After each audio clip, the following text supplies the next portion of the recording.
So start करते हैं। आज हम पढ़ने वाले हैं ग्रेविटेशन। आवाज आ रही है सबको? यस है सर। भाई? तो ग्रेविटेशन में हम सबसे पहले देखेंगे लॉ ऑफ ग्रेविटेशन। तो लॉ ऑफ ग्रेविटेशन क्या था पहले तो देखो। क्या हमारे हमारे इलेक्ट्रोस्टैटिक लॉ याद है? Yes sir. Yes sir. जैसे मान लो ये मेरा मास m1 है, ये मेरा मास m2 है, इन दोनों के बीच की डिस्टेंस मान लो r है। इलेक्ट्रोस्टैटिक लॉ में क्या होता था, मान लो ये मेरा चार्ज q1 है और ये चार्ज q2 है, इन दोनों के बीच की डिस्टेंस r है। तो जैसे हमारे इलेक्ट्रोस्टैटिक लॉ में F इज डायरेक्टली प्रोपोर्शनल होता था Q1 एंड Q2 के, और इनवर्सली प्रोपोर्शनल किसके होता था? 1/r। Are square. सिमिलरली हमारा यहाँ पे क्या होता है, ग्रेविटेशनल फोर्स होता है कि एफ जी बोलू तो डायरेक्टली प्रोपोर्शनल होता है किसके? m1 एंड m2 के, और इनवर्सली प्रोपोर्शनल होता है किसके? 1/r स्क्वायर की। R square. बोलो, बात समझ में आई कुछ? Yes sir. Yes sir. अब सिमिलरली यहाँ पे हमारा कांस्टेंट आता था एफ के Q1 Q2 divided by are square, और यहाँ पे कांस्टेंट आता है जी, ये रहा G m1 m2 divided by are square.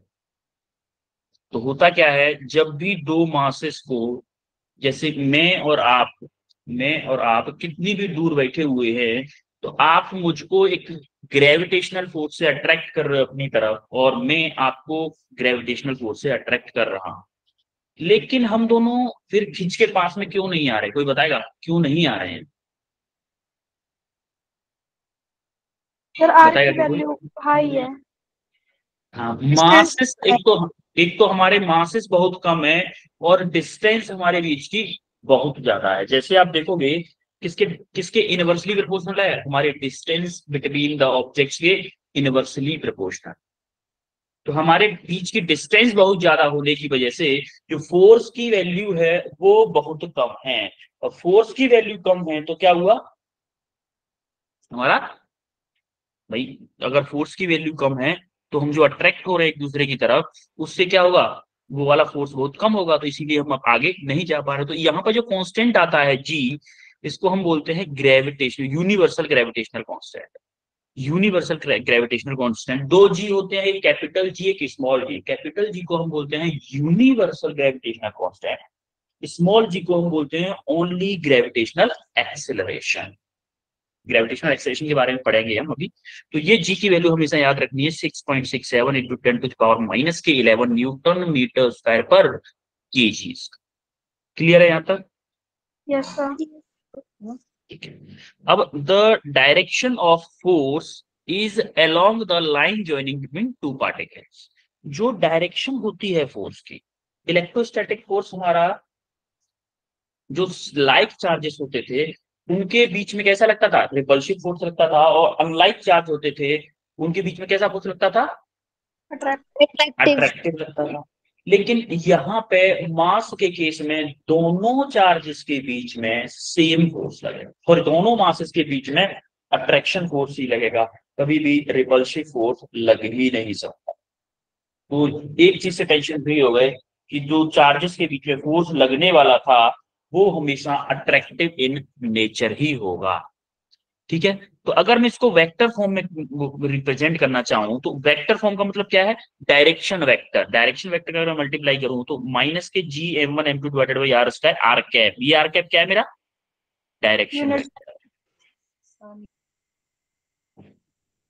अब ये माइनस क्यों लगाया है? माइनस क्यों लगाया है? तो ऑप्शन अगर को मैं इसको कंसीडर करूंगा तो मेरा फोर्स किधर होगा? इधर होगा। इसको कंसीडर करूंगा तो क्या होगा? इधर होगा। तो away from the objective force लगता है, एक दूसरे के अट्रैक्टिव नेचर का होता है। इसीलिए कैसा लगता है हमें कि भाई सब फोर्स अवे है, इसलिए हम किसको क्या ले रहे हैं? माइनस ले रहे हैं। बोलो, चमका इतना सबको? Yes sir. ओके।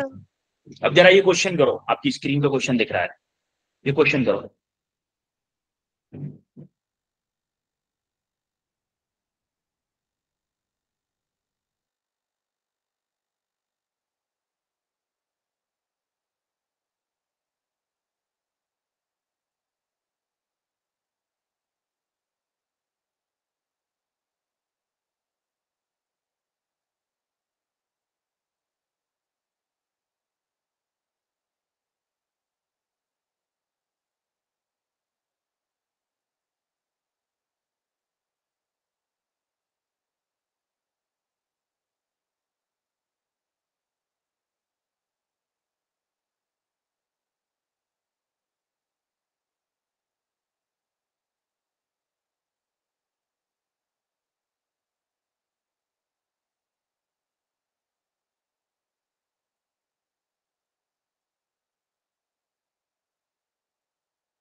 क्या कर रहे हो भाई? करो,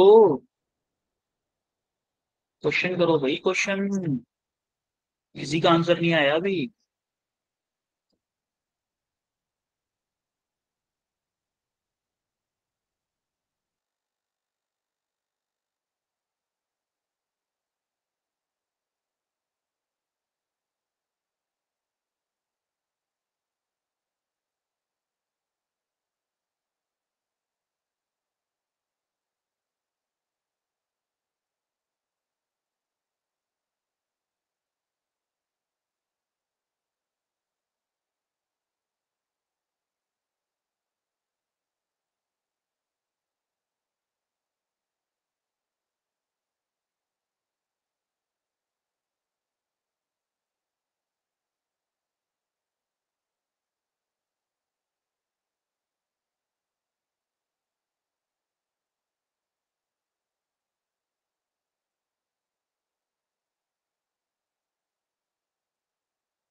नहीं हो रहा क्वेश्चन किसी से भी? है भाई बच्चों? यस अब सर। मेरी नहीं हो रहा है क्या?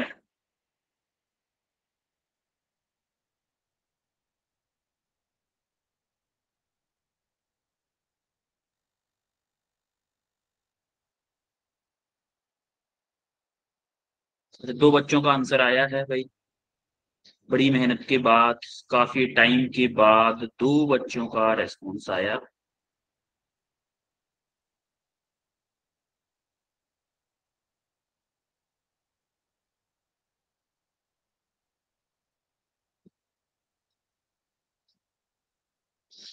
ओके। क्या आया बेटा, आंसर बताओगे? कृतिका, क्या आंसर आया है? Sir F is directly proportional to R4th. R4 आ गया, ठीक है। जरा देखो भाई, उसने बोला क्या है, पहले ये देखो, उसने बोला है two solid sphere of same size of a certain metal are placed in contact with each other. दो स्फीयर हैं, कांटेक्ट में किए हैं, तो इनके सेंटर ऑफ मास के बीच की डिस्टेंस कितनी हो जाएगी भाई? ये वाली डिस्टेंस कितनी हो जाएगी? 2r होगी कि नहीं होगी? है भाई, यस सर। 2r तो ये हो गई। अब इसका मास कितना होगा?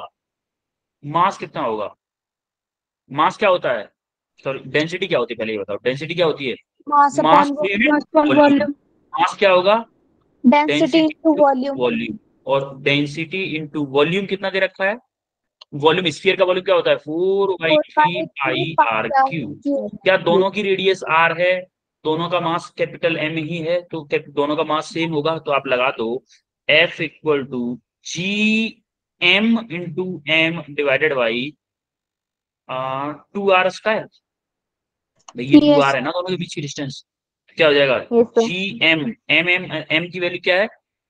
तो रो इंटू 4/3 पाई r³ का स्क्वायर डिवाइडेड बाई 4r² होगा कि नहीं होगा, बोलो। Yes sir. क्लियर है यहाँ तक सबको? यस बोलो भाई। तो क्या हो जाएगा? G rho square pi square into 16 into r⁻6 divided by 4r²। अब देखो 4 से ये कट जाएगा कितने बार? 4 टाइम्स।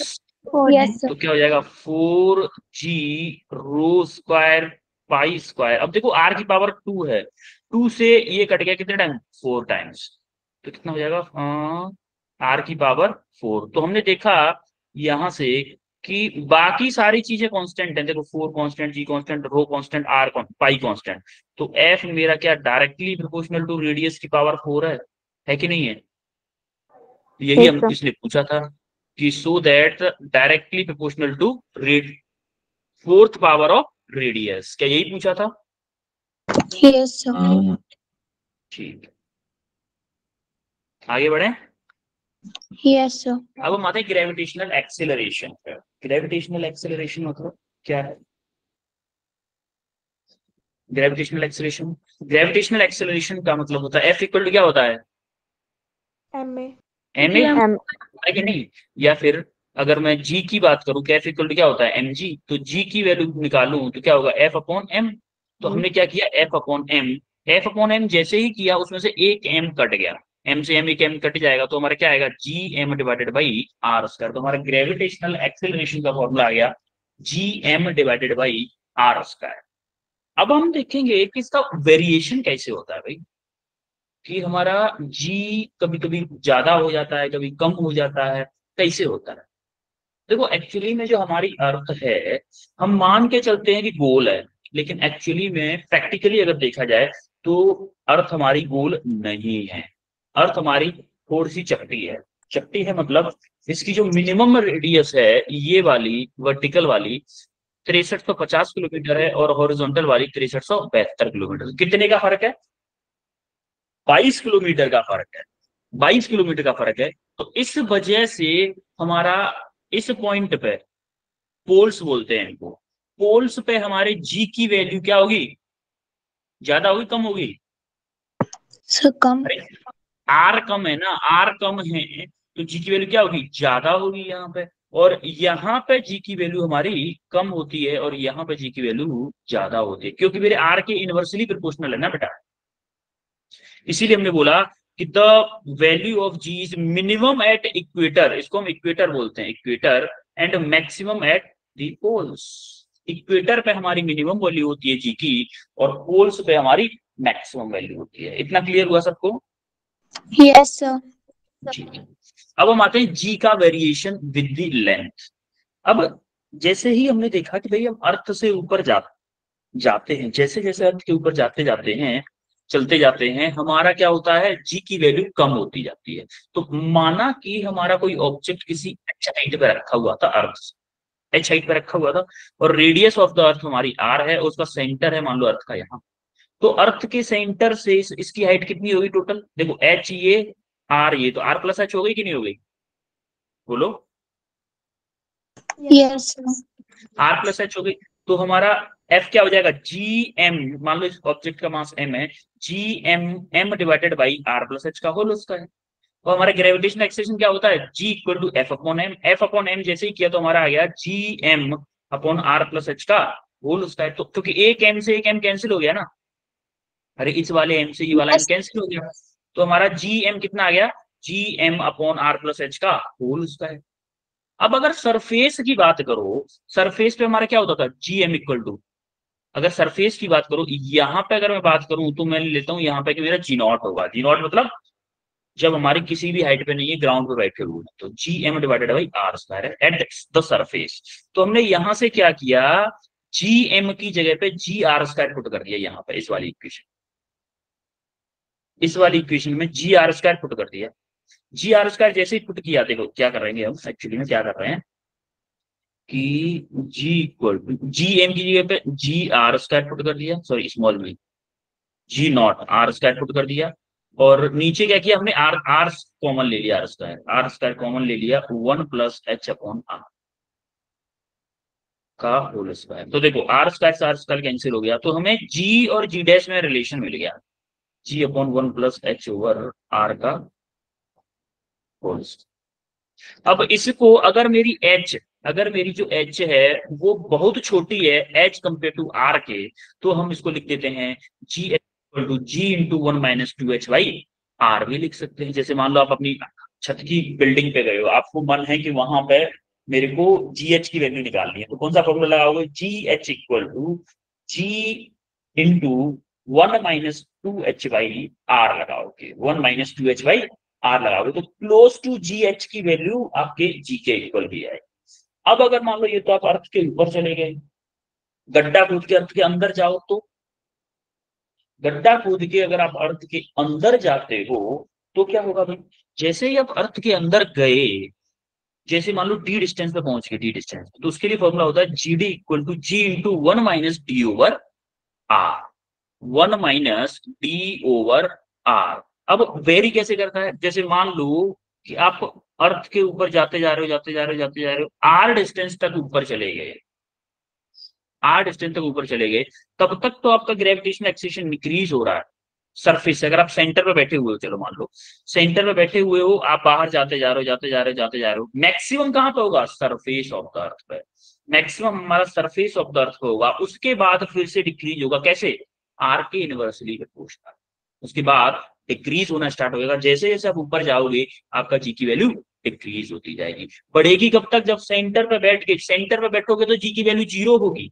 जैसे ही सेंटर से आगे की तरफ चलते जाओगे, चलते जाओगे, चलते जाओगे, आपकी जी की वैल्यू डायरेक्टली प्रोपोर्शनल होगी आर के, और जैसे ही आप मैक्सिमम मतलब जी के सरफेस पे पहुंच जाओगे, अर्थ के सरफेस पे, तो आपकी जी की वैल्यू क्या हो जाएगी, मैक्सिमम हो जाएगी, जिसकी वैल्यू होगी G naught upon one plus H over R, या फिर G M over R square भी बोल सकते हो, सरफेस पे, सरफेस पे। बात समझ में आ रही है बेटा सबको, yes, sir. बोलो। Yes, sir. Yes, sir. ठीक है, अब जरा ये क्वेश्चन करो, ये क्वेश्चन करो जल्दी से।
ऑप्शन ए कितने बच्चों का, A, B, B option,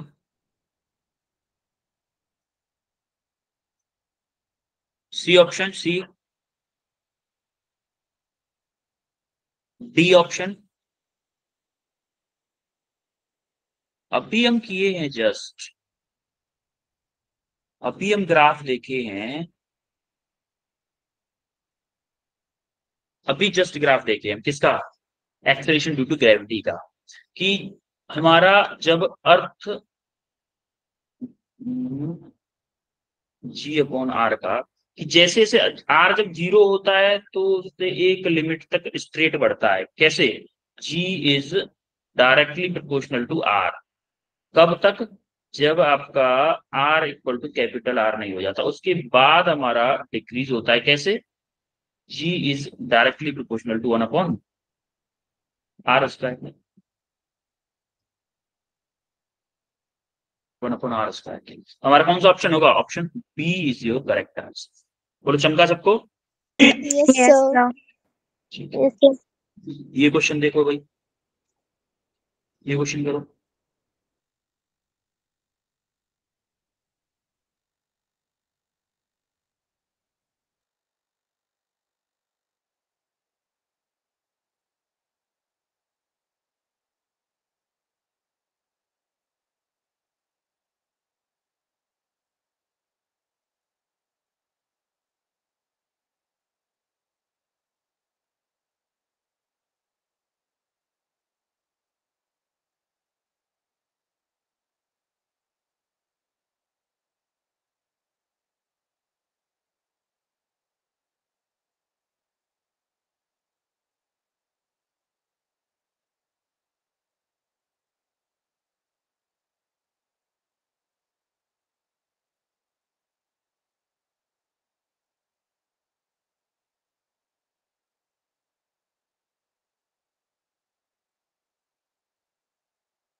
option A कितने बच्चों का आया? Option A,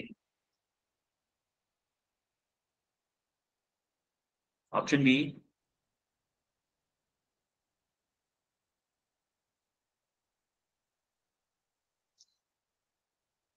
option C,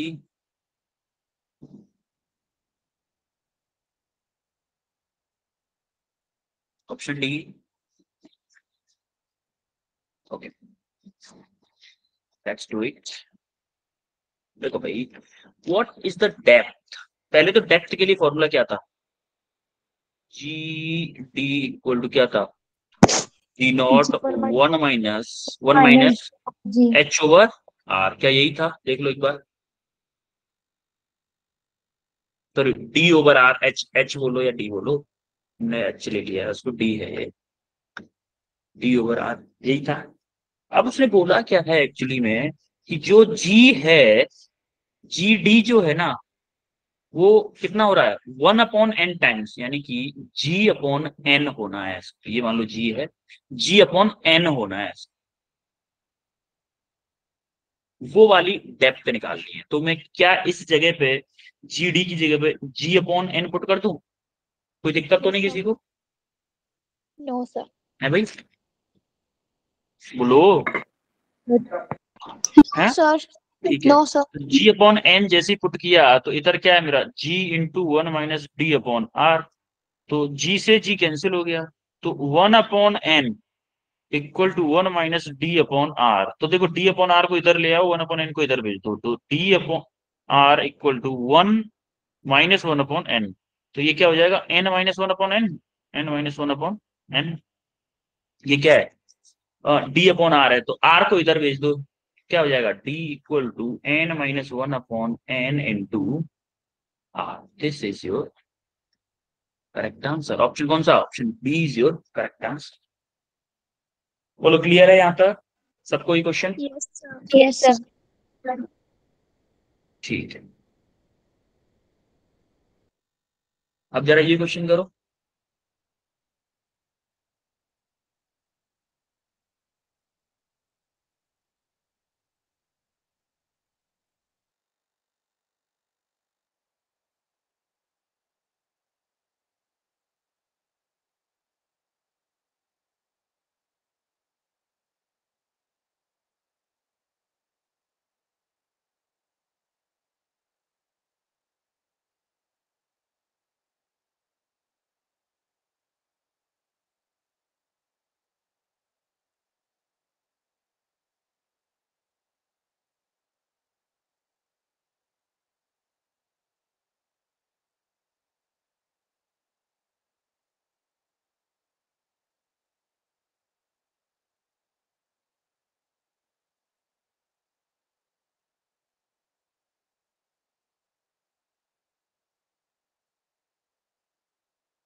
option A.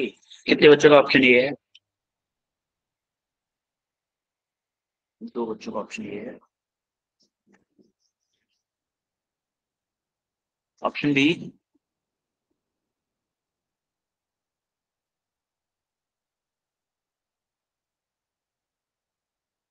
Option C.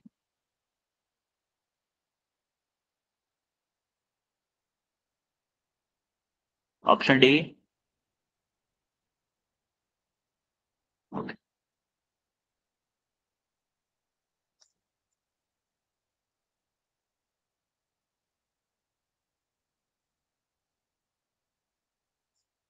तो करें इस क्वेश्चन को। कौन सा फॉर्मूला लगेगा भाई जिनका ऑप्शन ए आया है? कौन सा फॉर्मूला लगेगा बताओ। H इक्वल टू दे रखा है इसमें, देखो बॉडी ऑफ वेट उसका, यानी कि mg हमारा दे रखा है कितना, 72 Newton. 72 Newton on the surface of earth. What is the gravitational force on it at height of half of its radius, यानी कि r/2 दे रखा है। तो पहले मैं g निकाल लूं उस पर। क्या होगा, जी डैश का फॉर्मूला क्या होता है, g/1 प्लस h/r का होल स्क्वायर होता है कि नहीं होता है, बोलो होता है कि नहीं ये? Yes, sir. क्या मैं इसको ये लिख सकता हूँ कि g/r, r plus h divided by r का होल स्क्वायर? क्या मैं इसको ये लिख सकता हूँ कि g into r plus h divided by r का -2 पावर? या फिर क्या मैं इसको ये लिख सकता हूँ कि r/r प्लस h की पावर प्लस के रूट? बोलो कोई दिक्कत है यहाँ तक किसी को? हमने क्या किया, पहले इस h को, r को इधर ले गए, r plus H divided by r, फिर मैं इसको ऊपर ले गया -2 हुआ, फिर मैंने अंदर वाले को उल्टा कर दिया तो प्लस के पावर हो गई। कोई दिक्कत यहाँ तक किसी को? No, sir. लो, तो हम जी डैश निकालने वाले हैं जी की टर्म में। क्या आएगा, आर कितना है मेरा, आर तो आ रही है, आर आपका आ रही है, प्लस ये है आपका r/2 का होल स्क्वायर। तो देखो 2 2r plus r 3r, 3r हो जाएगा ना। Yes, sir. नीचे हो गया मेरा 3r डिवाइडेड बाई 2 होगा, 2 ऊपर चला जाएगा 2r, तो r से r कैंसिल हो गया और इसका है स्क्वायर, तो कितना हो जाएगा 4/9 जी। जी डैश कितना हो गया, 4/9 टाइम्स ऑफ जी। यहां तक क्लियर है भाई? तो हमारी जी डैश की वैल्यू आ गई कितनी, 4/9 टाइम्स ऑफ जी। ठीक है भाई। हमारी एम जी की वैल्यू कितनी थी, 72। तो एम जी डैश की वैल्यू क्या होगी, एम जी डैश की वैल्यू क्या होगी? तो क्या करूं मैं,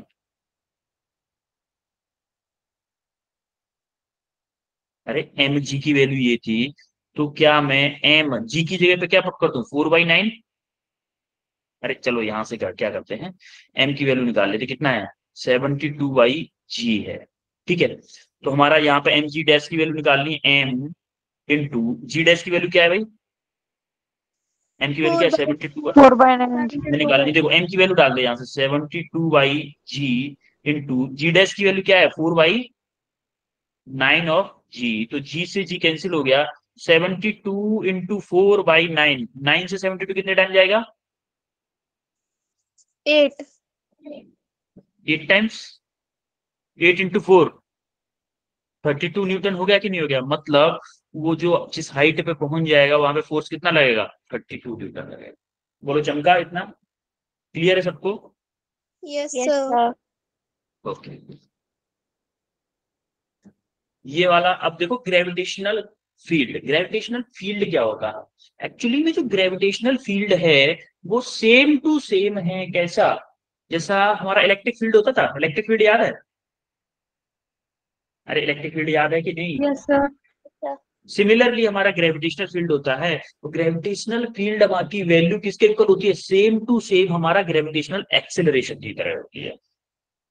हमारा इलेक्ट्रिक फील्ड क्या था, F/Q, F/Q, F equal to Q ही होता था ना, F/Q। यहाँ पे क्या electric field, gravitational field F/m। Same to same हमारा जो ग्रेविटेशनल एक्सेलरेशन था उसी की तरह वेरी कर रहा है, डायरेक्टली प्रोपोर्शनल है कहां तक, जब आपका आर इक्वल टू आर हो रहा है तब तक डायरेक्टली प्रोपोर्शनल है, उसके बाद में इनवर्सली प्रोपोर्शनल। तो अगर हम किसी पॉइंट मास के कारण किसी एक अदर पॉइंट पॉइंट पे पी पॉइंट पे ग्रेविटेशनल फील्ड निकालना चाहें तो सिमिलरली क्या होगा, G M divided by are square. तो आपको याद होगा कि पॉइंट चार्ज के कारण, किसी पॉइंट चार्ज के कारण किसी पॉइंट पे, मान लो ये पी पॉइंट है, इसलिए यहाँ पे इलेक्ट्रिक फील्ड निकालते थे, क्या होता था, क्या होता था, K Q divided by are square होता था कि नहीं होता था, बोलो। So, सेम टू सेम हमारा ग्रेविटेशनल फील्ड है G M divided by are square. बोलो क्लियर है इतना, yes, sir. है भाई? ठीक है। अब देखो gravitational sorry electric gravitational field due to a uniform solid sphere. Uniform solid sphere मतलब हम ग्रेविटेशनल फील्ड देखने वाले हैं अर्थ के अंदर किस रेशियो में होगा। मान लो कि अर्थ के अंदर हमारा किसी किसी एक पॉइंट पे है, जो कि आर ये वाला पी पॉइंट है, ये पॉइंट है कहाँ पे, अर्थ के अंदर की बात कर रहे हैं। तो अर्थ के अंदर किसी पॉइंट पे हमें ग्रेविटेशनल फील्ड निकालना है तो उसका फॉर्मूला होगा G M divided by R cube, capital R cube, radius of the earth into small R. अगर हम अर्थ से बाहर जाके कोई एक पॉइंट है, वहां पे सिंपल होगा G M over R square, और मैक्सिमम कब होगा, एट द सरफेस, क्या होगा, G M over R square simply. तो ये वेरी कैसे करेगा, सेम टू सेम हमारा इलेक्ट्रिक फील्ड जो करता था सेम उसी की तरह।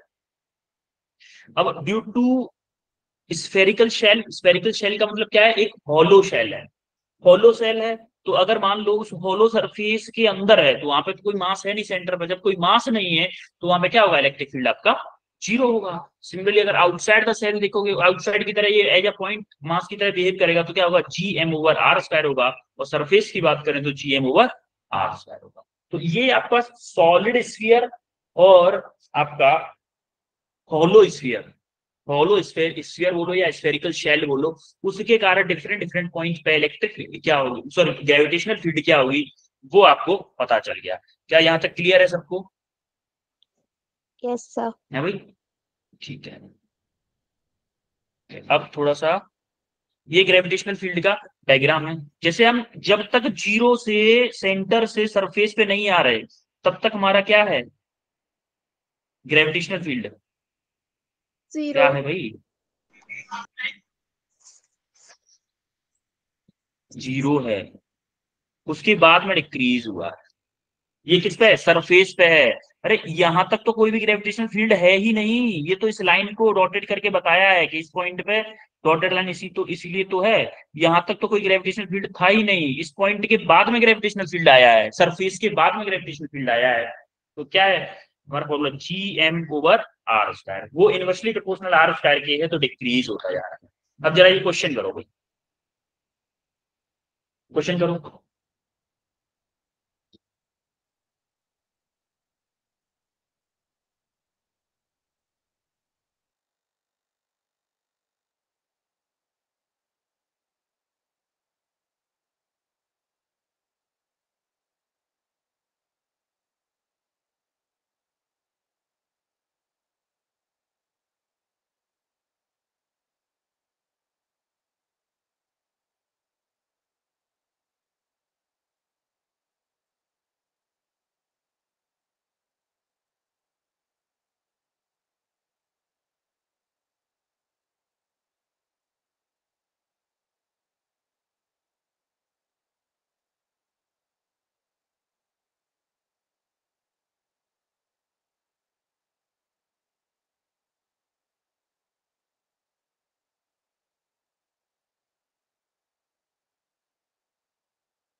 ऑप्शन ए कितने बच्चों का आया है? Option A. बी, बी कितने बच्चों का आया भाई?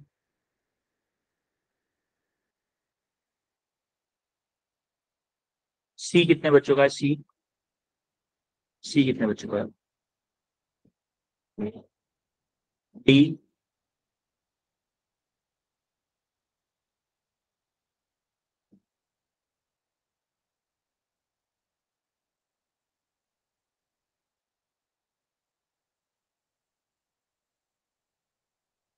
ओके। तो जरा एक बात बताओ कि एच हाइट के लिए फॉर्मूला क्या होता था? एच अगर किसी हाइट पे निकालना है मेरे को, जी एच क्या फॉर्मूला था? G into Q one naught minus 1 minus two 2 H by R h था कि नहीं था? 2 h by r. था ये फॉर्मूला? Yes, sir. हाँ, ठीक है। ये हमारा हो गया इसके लिए हाइट पे। और डेप्थ के लिए फॉर्मूला क्या था? GH is equal to G 1 minus D over. One minus H by R, क्या यही था? Yes, sir. So, बोलो भाई, क्या yes, sir. यही था? Yes, sir. डी, यहाँ पे अच्छा एच नहीं था, यहाँ पे डी था ना, डेप्थ था ना, तो डी था हमारा। अब उसने क्या बोला है कि दोनों इक्वल हो जाएं, कहां पे? Acceleration due to gravity at height 1 kilometre above the earth same as depth D. यानी कि हाइट तो दे दी है उसने 1 किलोमीटर, लेकिन डेप्थ नहीं दी है, तो उसने उन दोनों का डेप्थ पूछी गई है। तो दोनों सेम है, तो दोनों को इक्वल कर दूं क्या? कि G H equal to G D, तो 1 minus 2h by R equal to 1 minus D by R. देखो 1 से 1 कैंसिल, माइनस से minus cancel, 2h by R equal to D by R, तो आर से आर कैंसिल, तो D कितना आ गया? 2h। एच कितना दे रखा है भाई? 1 किलोमीटर। Yes, sir. तो 2 Yes, इंटू sir. 1 कितना आ गया? 2 किलोमीटर। 2 किलोमीटर आपका आंसर हो गया। क्या आंसर है भाई? 2 किलोमीटर आया कि नहीं? Yes, sir. Option D is your Sir. Correct answer. ठीक है, क्लियर है भाई यहां तक सबको? Yes. Yes. ठीक है, Yes, अभी sir. एक नया टॉपिक था, तो नया टॉपिक स्टार्ट करने में थोड़ा टाइम लग जाएगा, तो फिर मिलते हैं आपसे नेक्स्ट क्लास में बच्चों। ठीक है, Okay. Yes, sir. Yes, sir. Okay, bye everyone. Thank you, sir. Bye. Thank you, sir. You Bye. Welcome, bye.